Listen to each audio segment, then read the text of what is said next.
Ravi de vous retrouver pour cette grande session d'information. Bienvenue à tous sur Gabon 24.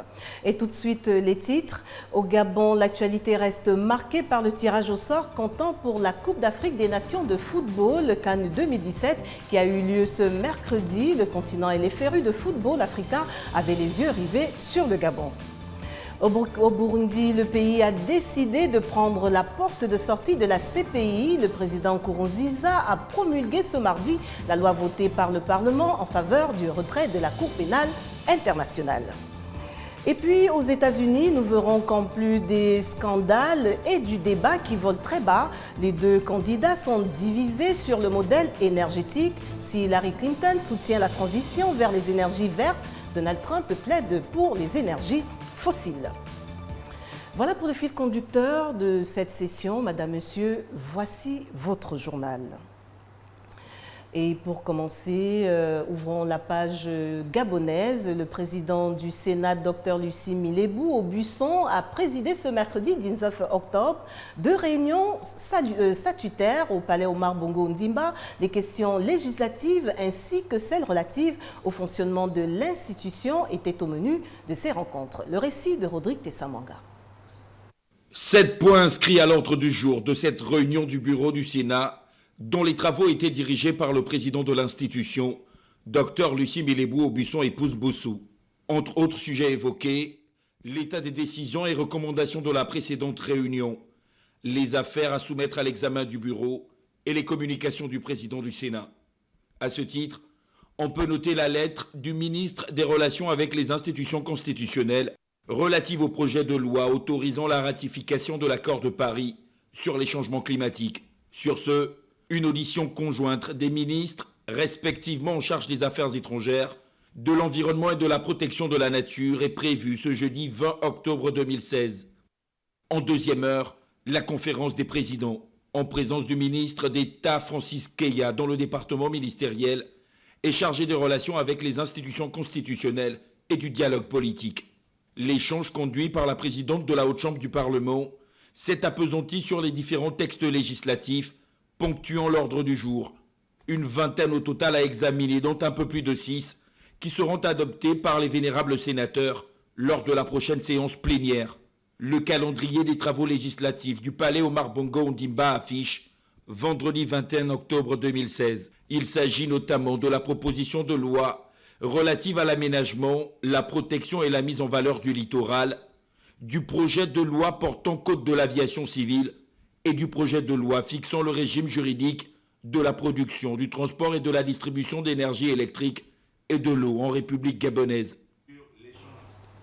En bref et en images, la Banque africaine de développement BAD et le ministère de l'économie, de la prospective et de la programmation du développement ont signé une convention ce mercredi à Libreville. Cette signature de financement qui intervient plus de 2 mois après la signature d'une première convention pour la promotion de la filière cacao, café et culture vivrière permettra de diversifier la filière bois au Gabon. Nous y reviendrons au cours de nos prochaines sessions d'information. Toujours au Gabon, pour contribuer à la protection de l'environnement, l'Agence gabonaise d'études et d'observation spatiale est dotée d'une antenne de réception qui lui permet de faire le suivi des forêts et l'affectation des terres au Gabon et dans 23 pays d'Afrique. Les informations recueillies pourront servir à dresser les rapports qui seront présentés au cours de la COP22 qui se tient du 7 au 18 novembre prochain au Maroc. Les explications de Lida Gaël Maganga sur les images de Jospin Bombabdianga. Située à Coq, à 27 km de Libreville, la capitale du Gabon, cette antenne parabolique est un instrument de réception directe des données satellitaires. L'outil aide à la matérialisation du projet de surveillance environnementale assisté par satellite. À partir d'ici, nous avons installé une antenne de réception de 7,30 m qui permet de couvrir 24 pays. Donc en plus de toute la partie Afrique centrale. Toute l'Afrique centrale et une partie de l'Afrique de l'Ouest, donc les deux massifs forestiers importants de l'Afrique de l'Ouest et l'Afrique centrale. Donc d'ici, nous faisons un travail de suivi et de récolte des données, donc notamment les données, on va dire optiques, c'est-à-dire que des données visibles à l'œil nu et des données aussi radar qui permettent de voir à travers les nuages lorsqu'il pleut ou en cas de conditions météorologiques difficiles. Et donc d'ici, nous avons plusieurs thématiques. Il y a le suivi du couvert forestier qui a été la thématique principale définie par le gouvernement dans le cadre des négociations internationales sur les changements climatiques. Nous avons également le suivi du littoral, de la surveillance maritime, qui permet de suivre l'évolution du trait des côtes et toute la partie environnementale avec tout ce qui est pollution maritime. L'Agence gabonaise d'études et d'observation spatiale AGEOS fournit des informations indispensables à la surveillance du couvert forestier et contrôle le niveau de déforestation, car celle-ci est responsable à hauteur de 20% du processus d'affaiblissement de la couche d'ozone. Le Gabon, à travers cet outil-là, va apporter ces éléments de surveillance forestière, puisque nous avons signé au niveau d'abord national, suivre l'évolution et l'applicabilité de nos politiques publiques définies dans l'exploitation de la forêt, et en même temps répondre à ce que nous avons respecté, plutôt ce que nous avons signé à l'international dans le domaine des changements climatiques. La mise en place de l'Agence gabonaise d'études et d'observation spatiale résulte de la conférence sur le changement climatique à Copenhague et se matérialise au Gabon au sortir de la COP21 à Paris. Face aux professionnels de la communication ce mardi, au siège de Gabon Télévision, le ministre d'État Alain-Claude Bilibinzé et son ministre délégué Olivier Kumbambumba se sont entretenus avec l'ensemble des responsables des structures relevant de leur département ministériel. En bonne place des points évoqués, les conditions des agents d'Africa numéro 1, le reportage de Lardingue Mamba. Auditorium de la maison Georges Rawiri à Libreville, siège de Gabon Télévision. Le ministre d'État à la communication Alain-Claude Bilibinzé et son ministre délégué Olivier Kumbambumba étaient mardi face aux hommes et aux femmes des médias dans le cadre de la prise de contact avec les structures relevant de son département ministériel. Lors de cet entretien, plusieurs points ont meublé les échanges, notamment les conditions des agents d'Africa numéro 1, la station panafricaine. Africa numéro 1, c'est un dossier sur lequel on m'a donné 3 mois pour régler le problème. Et je pense qu'Africa numéro 1, les dirigeants ici sont fatigués. Ils ne savent pas où nous en sommes. Ils ne savent pas où on va. Moi, on m'a donné 3 mois pour régler le problème. Et régler le problème, c'est quoi? On a une solution, on continue. On n'a pas une solution, on arrête. Mais ce qu'on fait au milieu là ne peut pas continuer. Ça fatigue tout le monde. Les agents, les dirigeants, l'État, ça fatigue tout le monde. Donc, 3 mois, on trouvera des solutions. Le membre du gouvernement a rassuré les uns et les autres sur le regard attentif que doit porter le gouvernement gabonais quant aux problèmes qui seront émis en vue visiblement pour une prise de solution. Restons sur cette rencontre de prise de contact de ce mardi entre les femmes et hommes de médias et le ministre d'État en charge de la communication, de l'économie numérique et des arts et de la culture. Occasion pour ce dernier de dresser un bilan de son action à la tête du ministère de la Communication. Les détails avec Bienvenue Delken, Jospin Bombadianga. Au cours de la cérémonie de prise de contact, au lendemain de la formation du nouveau gouvernement, le ministre d'État en charge de la communication a fait le bilan des réalisations dans le secteur des médias, notamment les équipements de Gabon Télévision, qui ambitionnent de devenir un grand groupe de médias. Il s'agit d'un nouveau studio news, du matériel informatique, une régie mobile et des véhicules. Nous sommes engagés pour renforcer et aller plus avant sur la réforme, à créer une chaîne thématique.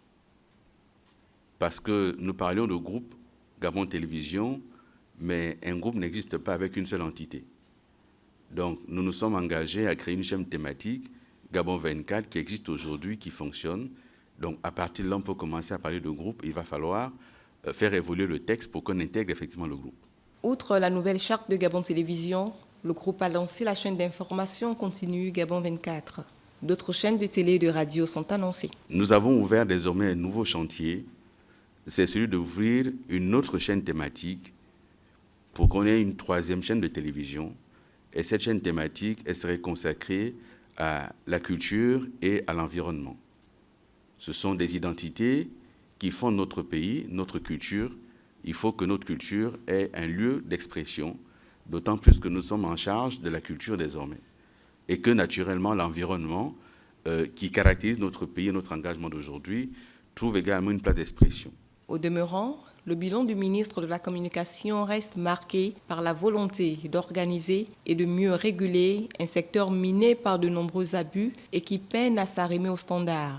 La mise en œuvre d'un nouveau code de la communication, caractérisé par la dépénalisation des délits de presse et la formalisation des médias en ligne, sonne le glas de l'anarchie, d'autant que l'exercice du journalisme sera désormais conditionné par la détention d'une carte de presse.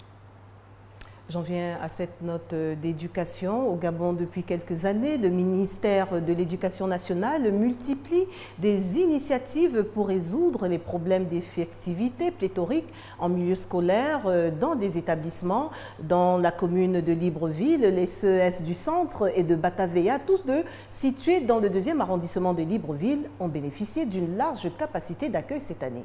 Marina Mendeman. C'est pour répondre aux besoins croissants des élèves admis en classe de 6e dans les établissements publics que le gouvernement gabonais mettait sur pied l'année scolaire dernière des collèges d'enseignement secondaire exclusivement réservés aux nouveaux collégiens. Dans la commune de Libreville, il s'agit du CS du centre et le CS de Batavia, tous deux situés dans le 2e arrondissement de la capitale gabonaise, deux structures scolaires dotées d'une capacité d'accueil aux résultats encourageants. Des hommes et des femmes dynamiques qui ont su relever le défi, qui toutefois ont besoin que la tutelle les accompagne dans leur mission. Faciliter les conditions de travail des collaborateurs, n'est-ce pas, continuer le chantier qui a commencé l'année dernière pour que celui-ci soit terminé. Nous avons beaucoup de petits problèmes de logistique qu'il faut régler. Mais l'équipe elle-même est en place, elle organise la rentrée administrative pour pouvoir accueillir les enfants. Depuis quelques années, le ministère de l'Éducation nationale multiplie des initiatives pour résoudre la problématique des effectifs pléthoriques en milieu scolaire dans les établissements publics. Dans les 100 jours du gouvernement gabonais et les actions prioritaires figurent en bonne place l'éducation nationale. Le chef de ce département, Florentin Moussavou, et son équipe s'attellent pour donner des couleurs à cette rentrée scolaire 2016-2017. Et pour fermer la page gabonaise, la littérature gabonaise est-elle connue du grand public et quel prix les lecteurs ou les maisons d'édition accordent aux œuvres des auteurs gabonais? Les détails dans ce reportage de Andy Tungi et Nina Masunga. Très souvent dans les écoles et universités au Gabon, le livre gabonais est sous-exploité. Pourtant, celui-ci est un moyen didactique et pratique qui permet de découvrir l'histoire, la culture du pays. Conséquence, les auteurs gabonais, notamment les nouveaux, sont peu connus du grand public. Quelle valeur les lecteurs gabonais accordent aux œuvres littéraires du terroir? Il faut dire que les auteurs gabonais sont de très bons écrivains, mais j'aimerais que le ministère de l'Éducation nationale mette beaucoup plus en avant les programmes des auteurs gabonais pour que nos enfants, nos petits frères, nos sœurs s'imprègnent vraiment de la culture gabonaise dans les œuvres littéraires gabonaises. Certaines maisons d'édition se sont spécialisées dans la valorisation des écrivains et du livre gabonais. Au niveau des éditions Amaya, nous avons repris, là, nous allons rééditer un grand classique de la littérature gabonaise que tout le monde connaît, Les Matiti, de Hubert Frédéric Ndongbeng. Donc c'était sorti il y a une vingtaine d'années et vraiment ça a été apprécié par le public, Les Matiti. Nous allons aussi rééditer Pépé Odunga, vous connaissez Pépé Odunga, un très grand poète. Et en même temps, nous avons des œuvres aussi qui vont sortir de Janvier Nguema-Mbumba, Biakeve, Où allons-nous? Aux éditions Amaya, parmi les œuvres littéraires gabonaises qui accrochent, toujours les mêmes. Les Matiti de Frédéric Hubert Ndongbeng, L'histoire d'Aou de Justin Mintsa, La mouche et la glu de Kuba Kogé, en plus des ouvrages pour les plus jeunes. Pour revaloriser le livre gabonais, le gouvernement a instruit les responsables d'établissements d'utiliser dans leur programme des manuels gabonais. Ouvrons à présent la page de l'actualité africaine. Pour commencer, le roi du Maroc, Mohamed VI, est arrivé mardi soir au Rwanda pour une mini-tournée africaine qui le conduira ensuite en Tanzanie et en Éthiopie. Cette visite intervient alors que le Maroc prépare son retour au sein de l'Union africaine qu'il a quitté en 1984. Le monarque est accompagné par des chefs d'entreprise venus sonder des opportunités africaines au Rwanda. Linda Gaël Maganga. Le roi du Maroc est arrivé mardi au Rwanda. C'est la première étape d'une tournée officielle initiée par Mohamed VI. Après Kigali, Sa Majesté se rendra ensuite en Tanzanie et en Éthiopie. Au Rwanda, le monarque et la délégation qui l'accompagne examineront les opportunités d'affaires dans ce pays. Le royaume a manifesté par ailleurs son désir de réintégrer l'Union africaine dans un message adressé depuis Rabat au cours du sommet de l'UEA organisé en juillet à Kigali. Précisons que cette décision de son pays ne signifiait pas le renoncement du royaume à ses droits sur le Sahara occidental. Tandis que le Maroc attend que son retour au sein de l'Union africaine soit validé par vote au sein de la commission de l'organisation panafricaine, le Royaume poursuit son travail de coopération et d'échange avec les pays de l'Afrique de l'Est et d'Afrique en général. La visite au Rwanda manifeste dès lors d'une volonté des autorités du Royaume de renforcer les liens avec les pays membres de l'organisation. Le Maroc officiellement avait quitté en 1984 l'Union africaine pour protester contre l'admission de la République Arabie Saoudite démocratique qui revendiquait l'indépendance du Sahara occidental. En République démocratique du Congo, pour repousser la présidentielle en 2018, les délégués d'un forum de dialogue national ont signé un accord pour le maintien à son poste du président sortant au-delà du 20 décembre et l'organisation de la présidentielle en avril 2018. Mais l'opposition a d'ores et déjà rejeté cet accord qu'elle considère anticonstitutionnel. L'accord conclu lundi entre les délégués au Forum du dialogue national en République démocratique du Congo a été signé mardi. Il prévoit le maintien à son poste du président Kabila au-delà du 20 décembre et l'organisation de la présidentielle en avril 2018, selon les chefs de file des deux camps politiques l'ayant négocié. Un accord rejeté par le principal parti d'opposition, l'Union pour la démocratie et le progrès social UDPS d'Étienne Tshisekedi. Il y en a qui choisissent de faire la guerre pour discuter après. Nous avons choisi de faire la paix pour éviter la guerre et épargner sur les vies humaines. Cet accord, c'est le socle pour la paix et la démocratie. C'est la voie de la raison qui a triomphé. C'est la voie de la sagesse aussi qui a triomphé. Et finalement, c'est le peuple qui a gagné. L'accord prévoit également la constitution rapide d'un nouveau gouvernement dont le poste de Premier ministre devrait revenir à une personnalité de l'opposition. Réunie dans un rassemblement constitué en juin, la majeure partie de l'opposition, elle, a refusé de participer à ce dialogue national initié par les autorités. Je vous l'annonçais à l'entame, le président burundais a promulgué ce mardi la loi votée par le Parlement de son pays en faveur du retrait du Burundi de la Cour pénale internationale CPI. La présente loi entre en vigueur le jour de sa promulgation. Le récit de Linda Gaël Maganga. Le Burundi se retire de la Cour pénale internationale CPI.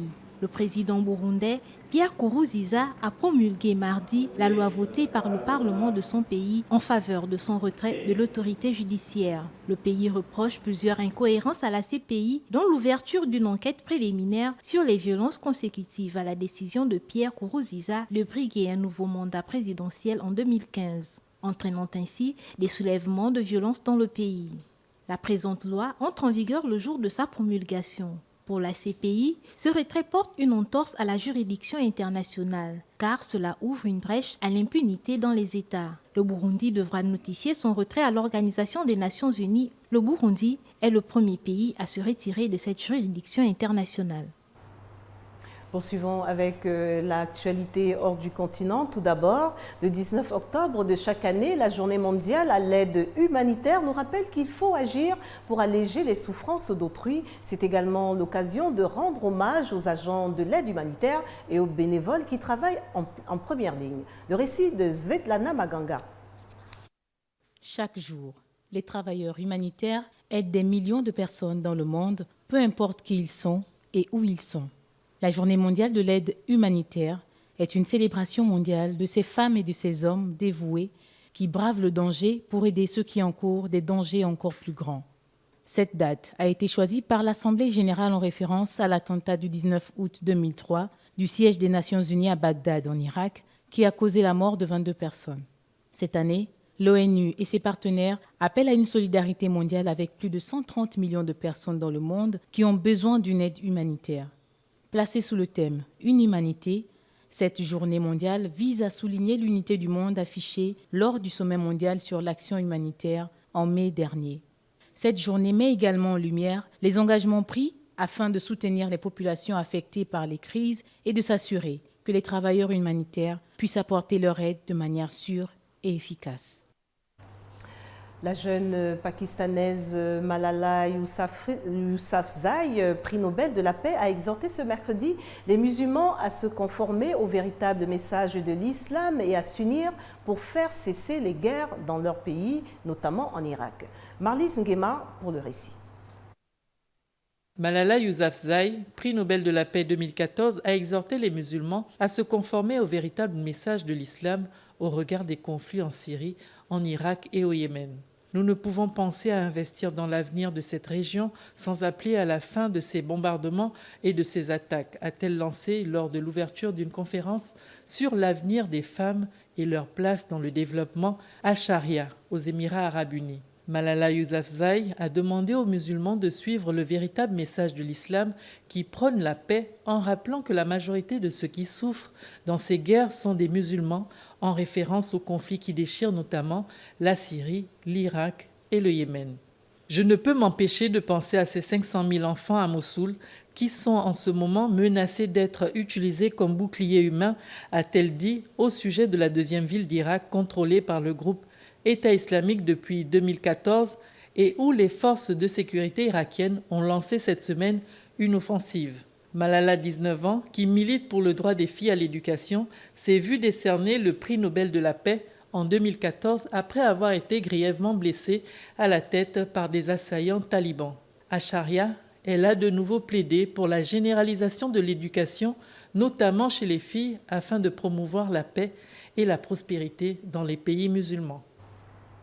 La première ferme éolienne en mer aux États-Unis devrait être mise en service en novembre, 8 ans après l'élection de Barack Obama et sa promesse de lutter contre le changement climatique. Elle fournira de l'électricité à près de 17 000 foyers, une étape symbolique dans la transition vers une énergie propre qu'Hillary Clinton soutient également. Si Donald Trump est élu, l'accent sera mis sur les énergies fossiles. Allons-nous voir dans ce reportage. Des éoliennes installées en pleine mer, une vue commune au large des côtes européennes. Mais aux États-Unis, c'est une nouveauté. Le parc éolien de l'île de Block, au large de l'État de Rhode Island, est en construction depuis 8 ans. Et alors que le président américain se prépare à quitter le pouvoir, ces 5 turbines subissent les derniers tests. Pour ce premier projet en mer réalisé aux États-Unis, de nombreux composants ont été importés d'Europe. Mais selon la société qui gère la ferme, les fabricants américains vont rapidement refaire leur retard. Le marché émerge et l'offre s'améliore. Nous voyons que dans plusieurs États, il faudra être en mesure d'apporter de petites, de moyennes et de grandes opportunités aux entreprises américaines pour qu'elles participent à la chaîne d'approvisionnement de l'éolien en mer. Les parcs éoliens comme celui de l'île de Block pourraient permettre à l'Amérique de devenir ce qu'Hillary Clinton appelle une superpuissance énergétique propre. Après l'ouragan Matthew qui s'est abattu sur Haïti et plusieurs États du sud des États-Unis début octobre, la candidate démocrate a fait campagne avec l'ancien vice-président et militant écologiste Al Gore. La résolution de la crise climatique sera une priorité nationale pour Hillary Clinton. Son adversaire, lui, nous mènerait vers une catastrophe climatique. Selon Donald Trump, le réchauffement climatique est un canular inventé par les Chinois. Le candidat républicain préfère mettre l'accent sur les emplois dans le secteur minier et la fracturation hydraulique. Un discours qui plaît dans des États comme la Virginie occidentale, où des mines ont fermé depuis le durcissement des réglementations environnementales. Nous allons remettre les mineurs au travail. Nous allons rouvrir ces mines. Sur l'île de Block, les défenseurs de l'environnement espèrent que, même si Trump est élu, la production d'énergie éolienne ne ralentira pas. Je crois que les arguments en faveur de l'éolien en mer sont si forts qu'ils s'imposeront, peu importe l'administration au pouvoir. En 2015, les éoliennes ont produit 5% de l'électricité des États-Unis.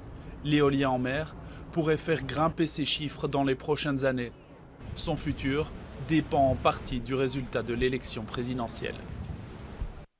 Et puis la France a affirmé ce mardi que les arguments de la Guinée équatoriale qui demande à la CPI de sommer Paris de suspendre ses poursuites judiciaires à l'encontre du vice-président équato-guinéen étaient sans fondement, la Cour n'ayant pas compétence en l'absence d'un risque réel et imminent. Les détails avec Bienvenue Nelkem. La France a accusé la Guinée équatoriale de tentative de maquillage juridique mardi devant la CIJ, la Cour internationale de justice, lors du second jour des audiences publiques. Il est vrai qu'en raison du principe d'indépendance de la justice, inscrit à l'article 64 de la Constitution française, le gouvernement français ne saurait donner de directives aux juges français dans l'exécution de leur mission. Le fils de Teodoro Obiangema, le président de la Guinée équatoriale, est soupçonné de s'être frauduleusement bâti en France un patrimoine de plusieurs dizaines de millions d'euros. S'agissant de l'immeuble 642 avenue Foch, à supposer que la Cour dispose d'une compétence prima facie sur ce point, ce qui n'est pas le cas non plus, il n'existe aucun risque réel et imminent de préjudice irréparable et donc aucune urgence justifiant l'indication de mesures conservatoires. Alors que la Guinée équatoriale s'est dit lundi profondément offensée par la manière injuste et insultante dont elle est traitée en France, pour Paris, selon François Alabrune, le différend ne remet nullement en cause la qualité de nos relations bilatérales et les liens de confiance entre nos deux pays. Et puis, sport football, la cérémonie de tirage au sort des équipes qui constitueront les 4 poules pour la CAN 2017 au Gabon s'est effectuée ce mercredi à Libreville. Quelques richesses du pays ont été évoquées pour rendre la cérémonie attrayante. Regardez ce reportage de Svetlana Maganga. Placée sous le thème Samba, qui signifie bienvenue en gabonais, la cérémonie de tirage au sort des équipes de la Coupe d'Afrique des Nations qui se jouera au Gabon à partir du 14 janvier 2017, s'est faite ce mercredi à Libreville, la capitale du Gabon. Une cérémonie riche en couleurs et en découverte du Gabon profond dans toute sa biodiversité.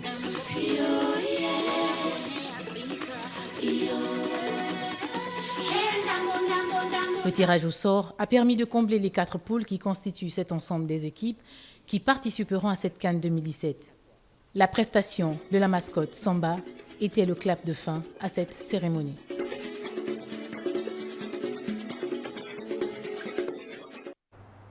Le rappel des titres avant de refermer cette grande session. Au Gabon, nous l'avons vu, l'actualité reste marquée par le tirage au sort comptant pour la Coupe d'Afrique des Nations de football CAN 2017 qui a donc eu lieu ce mercredi. Le continent et les férus du football étaient donc accrochés sur le Gabon. Nous étions au Burundi où le pays a décidé de prendre la porte de sortie de la CPI. Le président Nkurunziza a promulgué ce mardi la loi votée par le Parlement en faveur du retrait de la Cour pénale internationale.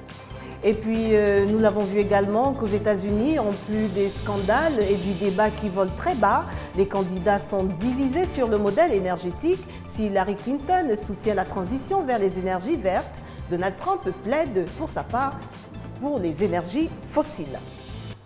Voilà, Madame, Monsieur, ce qui met terme à votre grande session d'information. Au nom de toute l'équipe, merci de nous rester fidèles. L'information continue sur Gabon 24, mais en attendant, n'oubliez surtout pas que quoi qu'il arrive entre-temps, gardez le sourire. Au revoir.